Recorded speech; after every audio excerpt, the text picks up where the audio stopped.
الناس اللي نجحت في حياتها بجد هي الناس اللي عرفت ترفض وقت اللزوم. ازيكم عاملين ايه؟ انت كام مرة قلت على حاجة وانت بينك وبين نفسك حاسس ان انت المفروض تقول لا وترفض؟ بنقول دايما عشان احنا عايزين نوافق اللي حوالينا، مش عايزين نزعل حد. عندنا ادمان لحاجة اسمها ارضاء الناس حتى لو على حساب نفسك. لو قلت لك ان في كلمة لو قلتها هي ب1,000,000 دولار، هي كلمة لا، بس ازاي بقى تقولها بشكل لطيف ما يزعلش اللي قدامك وفي نفس الوقت تحافظ على اهدافك وتركيزك؟ الناس اللي نجحت في حياتها بجد هي الناس اللي عرفت ترفض وقت اللزوم وعرفت تحط حدود وتقول لا بشكل لطيف، لان هم عايزين يحافظوا على اغلى حاجه عندهم، هي وقتهم وتركيزهم واهدافهم الحقيقيه اللي لازم يركزوا عليها. فكلمه لا اللي انت بتقولها وقت اللزوم هي عمرها ما كانت رفض للي حواليك، بل على العكس، ده حفاظ على نفسك وعلى اهدافك وتركيزك.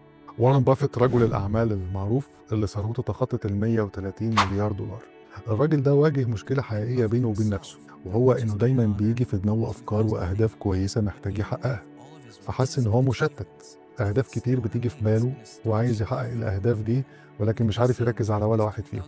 قرر بينه وبين نفسه ان هو يعمل قاعده الخمسه 25. قعد كتب بينه وبين نفسه 25 هدف هو عاوز يحققهم ويعملهم، وقرر ان هو يختار من ال 25 دول 5 بس. طب وال 20 الباقيين هيعمل فيهم ايه؟ كلنا بتفكيرنا العادي اقول دول احتياطي علشان لما يخلص ال5 دول هيفكر في ال20 دول، بس هي دي بقى السر اللي كان عنده، ان ال20 هدف اللي تجنبهم دول حطهم في قائمه الممنوعات.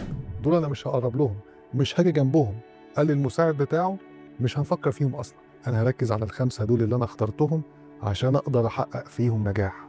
ده هو فعلا وارن بافيت اللي ثروته تخطت ال130 مليار دولار، عنده نمو سنوي 20%، ارباح لا حصر له. بس هو قدر يحقق معادله مهمه جدا، هو قدر ان هو يرفض اهداف منطقيه في مقابل ان هو يركز على اهداف حقيقيه وعظيمه تحقق له نجاح اكبر واعظم. وهو ده اللي عمل الفرق بينه وبين اي حد تاني.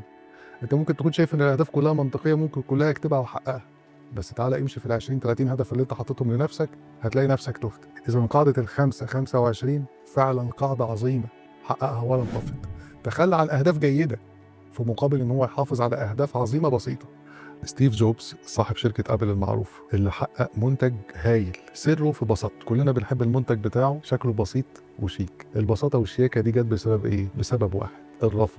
الرفض هو ورا كل النجاح ده. ستيف جوبز فريق العمل بتاعه طرح عليه أكتر من 100 منتج عشان يبدأوا في تنفيذهم، رفض المنتجات كلها فيما عدا 3 منتجات فضل متمسك بيهم إن هم دول اللي هيركز فيه. فبقى عندنا الآيفون والآيباد والآيبود، دي كلها حاجات قدر إن هو يركز فيها، ورفض افكار كتير عشان يطلع بالمنتج ده للصوره اللي احنا بنحبها دلوقتي. رفض افكار كتيره حلوه عشان يوصل للصوره البسيطه دي في الاخر. ستيف جوبز كان شايف ان التركيز الحقيقي مش ان انت تعمل كل الافكار اللي بتيجي في دماغك، بل على العكس، هو ان انت ترفضها وتركز على حاجه واحده تمشي عليها. وسط ما كان فريق العمل بتاع ستيف جوبز كان شغال على حوالي 100 منتج عايزين يقدموهم، هو رفض 98% من قائمه المنتجات دي، وبقى عندنا الايفون والايباد والايبود، دي الحاجات اللي هو ركز فيها. هو رفض افكار كتيره حلوه ممكن تتنفذ، بس في المقابل وصل للبساطه والشياكه والاناقه اللي احنا بنشوفها في الايفون اللي احنا كلنا بنحبه. ستيف جوبز قدر يحقق المعادله بتاعه انه فن الرفض الحقيقي ممكن يوصلك ان انت استثماراتك في شركه زي ابل دلوقتي تتخطى 3 تريليون دولار، وده كله كان وراه فن الرفض، وان هو ازاي قدر يحافظ على تركيزه على الرغم ان عنده فريق يطلع له افكار كتيره جديده كمان مش بس منتجات، ولكن هو رفض، حب ان هو يركز على حاجه واحده ينجح فيها ويتميز فيها. احنا بنحتاج نرفض عشان ما نشتتش نفسنا.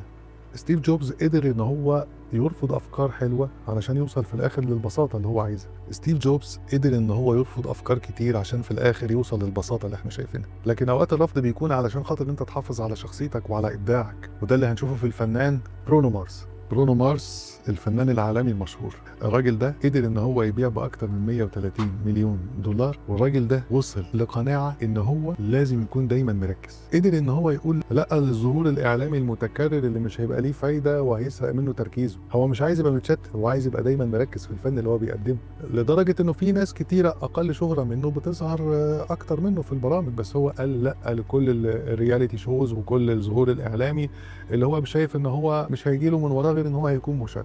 قدر يقول لا عشان يحافظ على تركيزه، قدر يقول لا لحد ما بقى هو عمل لنفسه براند لطيف جدا انت مش هتشوفه الا لما تكون متاكد ان هو جاي يقدم لك فعلا فن حقيقي. كل ده سره ايه؟ الرفض، وان هو قدر يحدد اولوياته ويرفض اي حاجه هتبعده عن اهدافه الحقيقيه اللي هو لازم يكون مركز فيها. الراجل ده بسبب تركيزه قدر يوصل ان هو ياخد 11 جائزه جرامي، دي اهم جائزه في عالم الموسيقى. الراجل ده ليه اعمال شهيره كتيره قوي، منها 24K ماجيك، الناس كتيره قوي اتعلقت بيها. عارف ان السر الحقيقي ان هو يرفض كل حاجه مش مناسبه ليه، وان هو يركز في اللي هو عايزه بجد. فبقيت لما تشوفه عارف ان هو هيقدم لك حاجه حقيقيه بجد وتستاهل ان انت تشوفها وتسمعها. دلوقتي بقى بعد ما شفنا ستيف جوبز اللي قال لا لافكار كتيره حلوه، وورن بافيت اللي قال لا لاهداف كتيره فعلا جيده وممكن تتحقق، وبرونو مارس اللي قال لا للشهره الزايده، الناس دي كلها قالت لا واشتركت في الرفض عشان توصل لحاجه معينه، وحاجه واحده: الحفاظ على الوقت والتركيز والجهد، وان الجهد كله يكون موجه لحاجه واحده مركز فيها. طب احنا بقى ازاي نعرف نقول لا من غير ما نزعل كل اللي حوالينا؟ لازم تعرف في الاول يكون عندك كده ادراك بسيط انه كل كلمه بتقولها وانت مكسوف ومش عايز تقول لا، في مقابلها انت بتقول لا لاهدافك وافكارك الحقيقيه. ممكن انت ترفض بشكل مهذب لو حد طلب منك حاجه، او حد عايزك تنزل تروح في مكان معين وانت مش جاهز، والله لا انا النهارده مش هقدر يعني مش هكون جاهز، او انا مش مركز قوي في الشغل ده فمش هقدر اعمله مثلا دلوقتي، او لا والله الموضوع ده ممكن ياخد مني وقت طويل، ممكن تشوف حد غيري انا مركز في حاجه تانية. فبتبقى طريقه لطيفه تعتذر بيها وتكون رفضت عشان تركز في اللي انت شايفه او اللي انت حاسه هتقدر تدي فيه اكتر. دلوقتي بقى جه دورك انت، ايه هي الحاجه اللي طلبت منك وانت لحد دلوقتي مخرج تقول لها لا؟